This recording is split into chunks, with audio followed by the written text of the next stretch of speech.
Costa Rica, 4:19 de la tarde. La tarde tropical comenzaba a ceder su calor a la llegada de la noche. En una granja aislada, Javier Hernández, de 8 años, inspeccionaba los sembradíos. Los cultivos habían sufrido los ataques de una bandada de aves no identificadas, extrañas aves. A pocos metros, su hermano mayor, Jaime, forcejeaba con el tractor. Necesitaba llegar al pueblo. Había una excursión escolar a las minas de ámbar abandonadas. Soñaba con encontrar una pieza con un mosquito perfectamente preservado, un souvenir de otra área. Su padre, Andrés, salió de la casa. Su rostro estaba marcado por una preocupación que iba más allá de los pájaros en los cultivos. Días atrás, un helicóptero de las Fuerzas Armadas se había estrellado cerca de su propiedad. La explosión había calcinado al piloto. Los demás tripulantes desaparecieron sin rastro. Andrés llamó a Javier. Era hora de entrar. Pero el niño no respondió. Había encontrado algo, un rastro, plumas oscuras, dispersas, demasiado grandes, y sangre, mucha sangre fresca. El rastro serpenteaba hasta la base de un árbol seivia gigante y luego subía. Javier, impulsado por una curiosidad infantil que desbarcaba el miedo, siguió el rastro, con la mirada, hacia las sombras de la copa. Allí estaba, una forma oscura, encogida. Javier pensó en un perro herido, atropellado quizás. El aire era pesado, cargado de un hedor a podredumbre. Pero la forma no era la de un perro. Tenía un hocico alargado, un pico óseo, y sus patas delanteras no eran patas.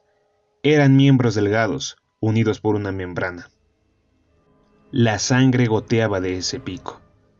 El niño contuvo la respiración. Era otro pájaro, sí, pero más grande que un hombre. Javier empezó a retroceder. Un movimiento mínimo, pero fue suficiente. El ojo de la criatura se abrió. La pata, una garra monstruosa, se movió con un chirrido seco. La criatura alzó lentamente la cabeza y Javier gritó. El niño salió corriendo. La criatura se desplegó de su escondite y cayó al suelo tras él. No volaba, corría y era terriblemente rápido para algo tan grande. Los gritos alertaron a Andrés. Empuñó su rifle Winchester y se lanzó al campo. Jaime, desde el tractor, cogió el otro rifle, encajó la culata en su hombro y buscó a su hermano a través de la mira. Jaime lo localizó y vio la cosa que lo perseguía. La criatura se abalanzó. Su pico atrapó la pierna del niño, derribándolo. Andrés corría hacia ellos, disparando al aire. Disparos de advertencia inútiles. La criatura no se inmutó. Jaime contuvo la respiración. Tenía un ángulo, pero su hermano estaba en la línea de fuego. Calculó, si llegaba a la base del árbol, tendría un blanco perfecto. Su padre estaría allí para distraerla. La criatura arrastró al niño que forcejeaba. Retrocedió hacia el árbol gigante, justo como Jaime esperaba. Jaime apretó el gatillo. Falló. La bala se clavó en el tronco del árbol. Andrés llegó, levantando el rifle. Ambos lo tenían ahora, un blanco perfecto. En el instante en que los dos cañones apuntaban a la criatura, la bestia se irguió sobre sus patas traseras, sujetó al niño con sus garras y extendió sus brazos. Jaime disparó de nuevo. Falló. La criatura ya no estaba allí. Con un impulso poderoso, la bestia se elevó desde el suelo. Andrés solo pudo ver la silueta monstruosa recortarse contra el cielo crepuscular, el cuerpo de su hijo colgando. Los gritos de Javier se elevaron con ella, un sonido desgarrador que fue haciéndose más y más tenue, absorbido por la inmensidad de la noche, hasta apagarse por completo. El señor Andrés se desplomó de rodillas. Jaime se acercó mirando al cielo vacío, el rifle inútil colgando en su mano. El helicóptero derribado, los tripulantes desaparecidos, los animales mutilados. Ahora lo sabían. Era un pteranodón, una forma aberrante.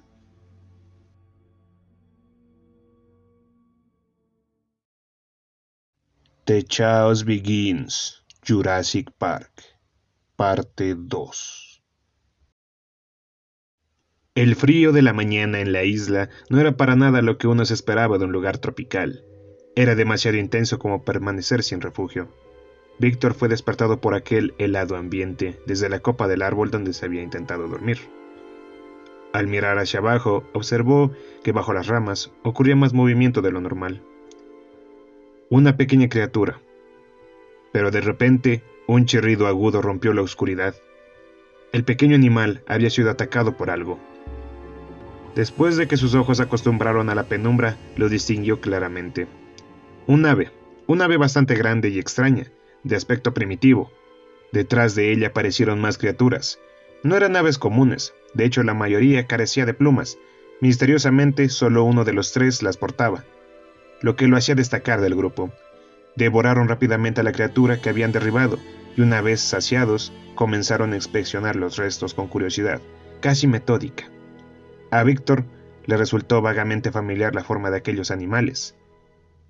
Entonces hicieron algo muy extraño. Comenzaron a girar en círculos alrededor de los pocos restos del desafortunado animal, como si realizaran una danza ritual. Parecía una tribu antigua rindiendo reverencia a un dios ancestral. Víctor no pudo evitar sentir un escalofrío al escuchar los gritos y chillidos que emitían esas criaturas. Al observarlos con más detenimiento, notó que el único emplumado era el más pequeño que los demás, pero parecía liderarlos. Quizás por eso tenía plumas, pensó. Después de realizar aquel ritual tan peculiar y bajo la pálida luz de la luna, Víctor finalmente los reconoció. Eran velociraptores, o al menos se parecían mucho a ellos. Tras presenciar aquella ceremonia extraña, decidió apodarlos el aquelarre de raptores. Mientras se retiraban, uno de ellos pareció darse cuenta que estaban siendo observados. Víctor rápidamente se escondió detrás de un tronco, el del árbol. Pensó que lo camuflaría, y así fue. El veloz asesino lo miró fijamente durante unos instantes, pero finalmente siguió al grupo. Cuando el primer rayo de luz cayó desde el cielo, Víctor pudo respirar con mayor tranquilidad. A la luz del día, el ataque de la madrugada resultaba aún más escalofriante. Sabía que debía seguir moviéndose. El aquelarre de raptores podría regresar en cualquier momento. Pensó en volver al río para buscar un arma, pero no le entusiasmaba la idea de encontrarse otra vez con los Carnotaurus. Recordó entonces que el arma que portaba X se le había caído cuando el Albertosaurus lo atacó, pero también recordó que estaba descompuesta, probablemente dañada por el agua. Así que descartó la idea. Decidió avanzar hacia el otro lado de la isla. Tal vez encontraría la costa y podría pedir ayuda. Además, razonó, no podría haber solo dinosaurios, tenía que haber una explicación lógica detrás de todo aquello. Mientras avanzaba, las manadas de dinosaurios herbívoros parecían interminables. Reconoció algunos, pero otros eran totalmente nuevos para él. De pronto, se topó con unas huellas profundas, que parecían claramente a un gran depredador. No pudo evitar estremecerse. Decidió entonces evitar a las manadas de herbívoros, no tanto por las huellas grandes, sino por otras huellas pequeñas. El aquelarre había pasado por ahí. Sería un imán para los dinosaurios carnívoros hambrientos. Optó por seguir con precaución por la arboleda, manteniendo los ojos bien abiertos. Vio un pequeño transporte que había sido derribado por alguno de los dinosaurios. Era un camión, así que decidió ver qué tenía en su interior. Quizás podría encontrar algún arma o algún medicamento que le sirviera más adelante. Los dinosaurios herbívoros alrededor de ese camión lo veían extrañados. No huían, pero tampoco lo atacaban. Parecían indiferentes ante su presencia, aunque les llamaba la atención. Cuando estaba a punto de entrar al camión, una criatura lo sorprendió. Era un herbívoro, pero no reconoció de qué familia. Parecía un reptil muy antiguo, quizás anterior a los dinosaurios, pero no lo reconoció del todo. Parecía una enorme tortuga. El enorme animal no le hizo caso y tampoco lo atacó. Simplemente siguió devorando las plantas de su alrededor. Al subir al camión, notó que todo ya había sido saqueado. No había armas, no había nada que le sirviera, solo había bastantes papeles. Algunos tenían anotaciones extrañas. Al leerlo detenidamente, descubrió algunas cosas interesantes. El animal con el que se había topado anteriormente era un Scutosaurus, un reptil antiguo. Además de lo que transportaba el camión, era algo bastante grande. Lamentablemente los archivos estaban algo dañados por el clima, la lluvia y el agua. El nombre de ese animal no salía, había sido borrado por el agua, pero era algo extremadamente grande. Además, también notó que varios de los animales que veía ahí habían sido criados desde pequeños. Quizás habían intentado recrear la fórmula, o quizás modificarla. Eso no fue lo peor. Según la lista, también había otro tipo de dinosaurios: Carnotaurus, Ceratosaurus, Inostrancevia, Troodon, Therizinosaurus, Tiranosaurio, Triceratops, Corytosaurio, entre otros nombres. Pero lo más aterrador que estaba en el camión no eran esos archivos, ni lo escrito en ellos, sino unas inquietantes marcas de garras que habían derribado ese camión. Pero se llevaba los archivos, quizás tendrían algo más interesante que decirle. Probablemente no tenía nada interesante y solo tenía fórmulas científicas que él no entendía del todo. Al final decidió seguir y dejar tranquilos a estos animales que pastoreaban a su alrededor. Al adentrarse en una zona más densa, encontró un pequeño nido abandonado y huellas alrededor, posiblemente de un dinosaurio de tamaño mediano. Por un momento pensó en el aquelarre de raptores, pero las huellas mostraban 3 dedos bien marcados en el suelo, así que descartó la idea rápidamente. Era otra criatura. El nido estaba vacío. Quizás las criaturas habían logrado escapar, o tal vez las huellas pertenecían a un oportunista que había saltado el nido y se los había devorado. Era otra criatura. El nido ya estaba abandonado. Sin importar lo que fuese, Víctor se fue de ahí rápidamente. Sin embargo, algo lo hizo detenerse. Una reflexión tenue y artificial. Con el corazón aún acelerado, se agachó con precaución y apartó un helecho y tierra. Allí, semienterrado en el fango y casi roto por la mitad, yacía un pequeño dispositivo de plástico blanco. No era una roca ni un hueso. Lo recogió y lo limpió con los dedos. Era un dosificador de medicación de liberación prolongada, del tipo que se usa en veterinaria de alta gama. Estaba vacío, en un lado, serigrafiado, con un logotipo que le resultó vagamente familiar, por reportajes de prensa años atrás. Estaba el icónico emblema de Biogenetic Technologies, y justo debajo una etiqueta adhesiva, resistente al agua, cuyas lecturas, aunque borrosas, aún podían leerse. Espécimen SGC 1107-B Therizinosaurus. Supresor de agresividad territorial. Estimulante de crecimiento. Dosis 75 miligramos 24 horas. Advertencia. Propiedad intelectual. Víctor dejó escapar un jadeo. No era solo un nido destruido por las brutales reglas de la naturaleza. Era algo más. Una madre quizás, intentando defender a sus crías de un asesino silencioso. Era la firma de la intervención humana, el rastro de una ingeniería que había fallado, de un control que se había desvanecido. El dosificador explicaba por qué esa criatura había estado tan agresiva con el atacante. No solo estaban criados, sino diseñados para ser más impresionantes, más feroces, más espectaculares. Y ahora libres de sus regímenes químicos, su biología alterada se desarrollaba de formas impredecibles y terribles en el ecosistema de la isla. El dosificador era un recordatorio mudo y aterrador. El verdadero depredador de aquel lugar no era solo el animal que había destruido el nido, sino la arrogancia sin supervisión que había puesto a ese animal allí, y luego lo había abandonado a su suerte. Arrojó el artefacto, sintiendo que la isla entera se cerraba a su alrededor. No como un mundo perdido, sino como un laboratorio abandonado cuyos experimentos aún estaban muy activos. Con un estremecimiento renovado, Víctor se incorporó, y sin importar lo que hubiese ocurrido, Víctor se alejó de ahí rápidamente. Tras avanzar un largo trecho, un rugido profundo y estremecedor lo hizo sobresaltar. Parecía provenir de un animal gigantesco, y Víctor no tenía ningún interés en descubrir de qué criatura se trataba. Además, la noche estaba cerca, y como había comprobado la noche anterior, moverse a oscuras no era para nada seguro. Decidió refugiarse otra vez en un árbol, pero esta vez no estaba solo. En la copa del árbol se encontró con una libélula gigante. El aleteo de sus alas sonaba como cuchillas cortando el aire, tan fuerte que parecía que en cualquier momento podrían decapitarlo. La libélula era bastante tranquila. Se posó en una rama cercana y lo observó fijamente durante varios minutos. Después empezó a caminar por todo el sitio, pero no mostró agresividad, hasta que finalmente emprendió el vuelo y se marchó.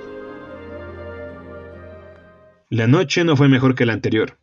Algo enorme pasó justo debajo de Víctor, haciendo temblar la tierra y las raíces del árbol, donde se refugiaba. La criatura desprendía un olor fétido, penetrante y desagradable, un aroma que parecía común en todos los animales de la isla. El hedor inundó el aire alrededor, y Víctor, desde su posición elevada, alcanzó a ver el lomo, rugoso, de tonos marrones, del animal. No lograba distinguir su cabeza, pero cuando más lo observaba, más insoportable se volvía el olor. Sabía que con su pequeña arma no podría hacerle mucho daño, además corría el riesgo de que estuviera descompuesta. Si se presentaba la oportunidad, le dispararía en el ojo, eso le daría tiempo para escapar. De repente, la libélula de la tarde regresó. Se posó en una rama, sin atacar, solo observando a Víctor. Víctor intentó ahuyentarla, pero era inútil. De pronto, la libélula empezó a agitar sus alas, con fuerza, chocando con las hojas del árbol. Víctor temió que la libélula alertara al gigante, pero antes de que pudiera reaccionar, sintió que el árbol se estremecía lentamente. La libélula comenzó a descender, pero antes de que pudiera alejarse volando, unas mandíbulas monstruosas la atraparon en el aire. En ese momento, Víctor pudo ver el ojo del colosal animal que estaba debajo. Actuando por instinto, disparó varias veces. Sin embargo, el arma falló, solo acertando una bala. El repugnante olor que desprendía el animal, sumado al aliento fétido que salía de sus fauces, hizo que fallara ese disparo. No acertó en el ojo, pero la bala impactó en el cuerpo del animal, cerca de su ojo, haciéndolo sangrar. La criatura, ahora herida y enfurecida, embistió el árbol con más fuerza. El tronco comenzó a ceder lentamente y Víctor no tuvo más opción que saltar y correr, soltando su arma. Tras de sí, escuchó como el árbol era partido en dos con una sola pisada. Corrió con todas sus fuerzas esquivando ramas y raíces, sintiendo siempre cerca el aliento caliente y nauseabundo de su perseguidor. Llegó a un claro, donde distinguió unas rejas metálicas. En un movimiento rápido las escaló y saltó al otro lado. Allí vio una pequeña caseta abandonada. Sin pensarlo 2 veces corrió hacia ella. Mientras corría, escuchó cómo las rejas eran destrozadas detrás de él y caían con estruendo. El depredador no se detenía. Logró entrar y cerrar la puerta detrás de sí, pero sabía que la criatura embestía el edificio podría derribarlo sin esfuerzo. Comenzó a retroceder, pero tropezó con una raíz expuesta y cayó, golpeándose la cabeza. Aún así gateó con determinación, aunque estaba sangrando. Gateó hacia la otra habitación, arrastrándose hasta ponerse a cubierto. Fuera, los golpes contra la estructura eran cada vez más fuertes, haciendo que la puerta se abriera. Con cada embestida las paredes crujían y el techo se sacudía. Víctor, ya mareado y al borde de la inconsciencia por el golpe, escuchó algo más. Gritos humanos que llenaban la atención de la criatura, seguidos de disparos con una arma pequeña. Quizás eran otros supervivientes, o tal vez solo era una alucinación provocada por el dolor y el miedo. El gran estruendo era cada vez mayor, se escuchaban vehículos, rugidos del enorme animal y también muchos disparos. Con el último sonido de ruidos y disparos resonando a lo lejos, Víctor cayó inconsciente, sin saber si aquella ayuda era real o solo era una alucinación de su mente agotada. El caos ya había iniciado. Ahora sabía que en aquel sitio olvidado había un mundo perdido, y más aún, en ese mundo perdido, algo había sobrevivido.